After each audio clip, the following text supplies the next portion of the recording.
a show that was so wildly popular, we were told to come back and do it again and talk about the defense. Welcome into an edition of Hold or Fold. I'm Aslan Hajavandi. You know everybody else on the screen. Our names are right there. We all work for Warchant.com. We all work for Gene Williams up there. Use the promo code Warchant30 for 30 free days of access to the ultimate Seminole sports source. And maybe hit the thumbs up button and spread the word amongst everybody here on YouTube. So Florida State drops their opener 16-13 against Georgia Tech. We broke down the offense the other day. Now the defense is something that was much maligned, it felt like, throughout the course of that football game. So if you're not familiar with the rules, we're all going to kind of go around the horn here and say whether or not we hold, meaning we're fine, we'll hang tight, we have some faith in what's going on, or we're going to fold. We think that things need to be scrapped or probably changed, or maybe don't feel that optimistic about where things are going, and we can kind of, offer our opinion on what our colleagues have to say about that.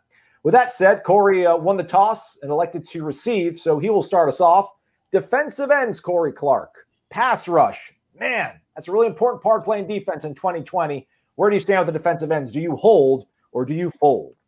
Or do you go all in? Because that's what we each get one all in. Yeah, it's on the table for you. It's going to be an aggressive fold. It's going to be one where I just throw the cards off the table and say, if y'all want to go look at them, there they are. There's the 7 deuce offsuit. I even before Kaindoh got hurt, that was not an impressive bunch. You hope he comes back and he can bring something, but it sure didn't look like he was going to be revolutionary in the quarter and a half he was in there.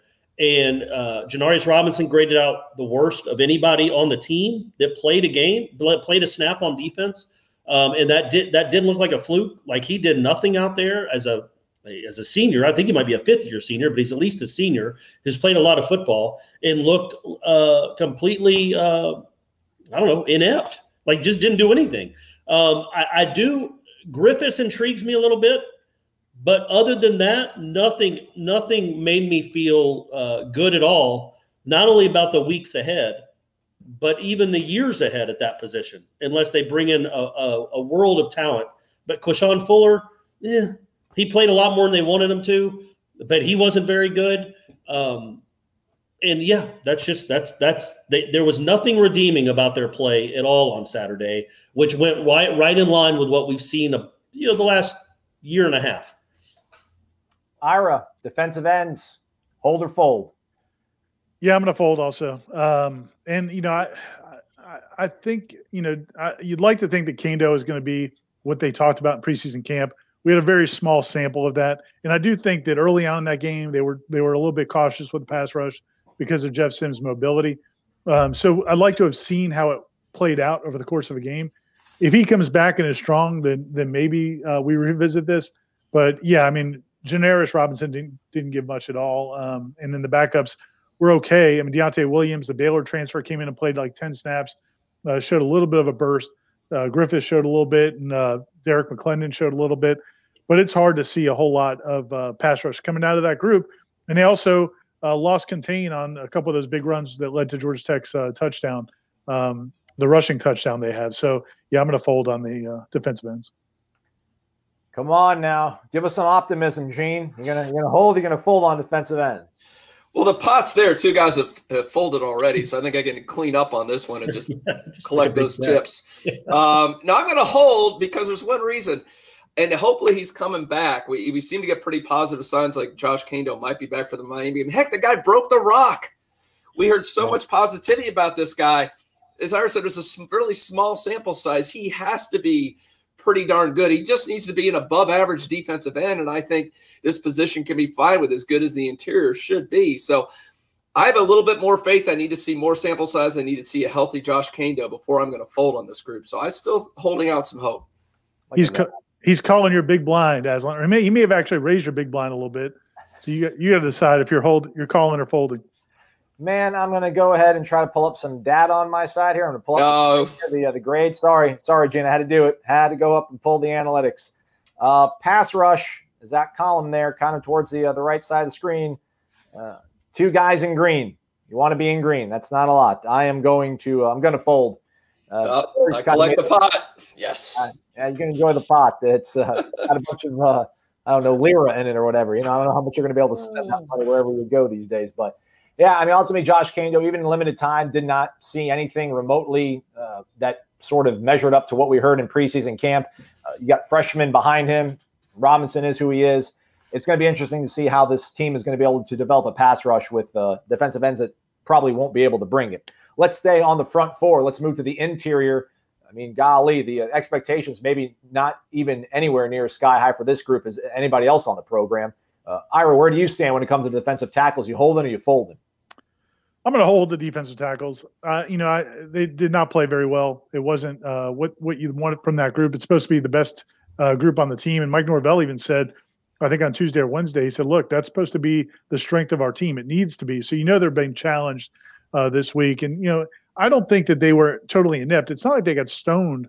I just don't think they were disciplined. I don't think they worked together. So much of that defensive front is actually guys working as part of a tandem, not just one guy beating his guy. So I think they'll get better. And I like the talent there. So I'm going to hold. If you're going to fold a defensive tackle, you might as well fold on this whole season. I think they're going to turn it around. I'm not going to go all in with them, but I am going to hold them. Gene, are you trying to pull up some opposition research for this to make your case here about the defensive tackles? Marvin Wilson, obviously, Fabian Lovett, Robert Cooper, Corey Durden. Just seemed like you could not go wrong with those four guys being your two deep. And we heard about, heck, we like our six guys. We like Malcolm Ray. We like True Thompson. But I don't think anybody liked what they saw from the interior. Do you hold or fold with the defensive tackles? There's just too much talent. That was very disappointing. That might have been the most surprising aspect of last Saturday's game is how non-dominating that group was. For some said it might be the best interior defensive front in the country. But even Marvin Wilson, maybe spent all his energy blocking extra points. He didn't even look like the explosive guy we're used to. Corey Durden was not good at all. I know he's coming off of an injury. It might have been his lowest. I don't know if it was his lowest grade he had. And even the guys off the bench weren't as good as we thought. So there's too much talent. There's too much depth. I'm going to hold there. I think they'll be all right in the long run. Corey, holding or folding on a group that we called maybe the best in the country going into the season? Yeah, I agree with Gene and Ira. I would hold on these guys. They weren't. Marvin still was the highest rated guy on the defense, right? In the one thing about the interior is it is hard to make an impact in the passing game if they're getting the ball out of their hands quickly. They did get a push a good portion of the time, and they weren't giving up huge gaping runs the whole game. I was disappointed with them as well. But I also think that Corey Durden wasn't close to what Corey Durden can be and might even be for the Miami game after 2 more weeks of getting healthy. And then, Cooper had some moments, and Lovett's just got to play better. But I do think I do expect that to happen. The problem is you're not going to get a lot of sacks just from pushing the 2 guards in the center back into the quarterback. The defensive ends should be cleaning up that mess. And if they don't, I don't know that the defensive tackles are ever going to make a huge impact statistically where you look at it and go, wow, Marvin had 11 tackles and 4 tackles for loss. But they've got to be more dominant and push those guys in the backfield and at least give their defensive ends a chance to make plays. And that didn't happen a ton. So they were disappointing, but I still think, like Mike Norvell does, I still think they're probably the strength of the football team. Well, we have to go all in on one group, right? I mean, defensively, it has to be that group. So I'm all in. I will hold. I will go above holding. I will go all in on the defensive tackles. I will trust Odell Haggins. I will trust that Marvin Wilson realizes he wants to be a very successful man playing professional football and has to do a lot better than he did. And so do the other guys around him. So I'll go all in on the defensive tackles. Linebackers, meanwhile, probably the counter to the offensive line on the defensive side of the ball in terms of underproduction for several seasons and just general frustration from them for the fan base. Gene Williams, as you look at this linebacking core, Emmett Rice is a guy that we thought would be a leader. Amari Gaynor, I think, flashed a little bit. Leonard Warner seems to be who he is. So this is a bit of a mixed bag. Where do you stand on the linebackers? Are you holding or are you folding? Or are you all in? Definitely not all in. To me, this was as disappointing as the pass rush, and that had a little bit of an excuse because Kaindoh got hurt early in the game. But I don't know what the excuse is here. I thought these guys were seniors. They're better coached by Chris Marb. We'd see a lot more. They were bad in coverage. They were bad tackling. They seemed slow at times. And even go looking by some of the grades, I mean, Leonard Warner grades that at 58.5. I think Emmett Rice's tackling grade was 43. I mean, that's your 2 main linebackers. That's awful for guys that are seniors that should be out there doing it. You're right. the lone bright spot to me was Amari Gaynor. Even I like Steven Dix being out there. He'll hit. He's physical, but even he graded out really low. He was out of place a lot of times too. So, you know what? I'm gonna be out on this. I'm folding on the linebackers. I was very disappointed by what I saw on Saturday. I think they've got to go to the youth movement, but I don't know if there's, other than Gaynor, I don't know if there's enough guys out there who could really do something. I think this position is going to be a disappointment all season. Corey, do you echo that sentiment, or are you holding tight?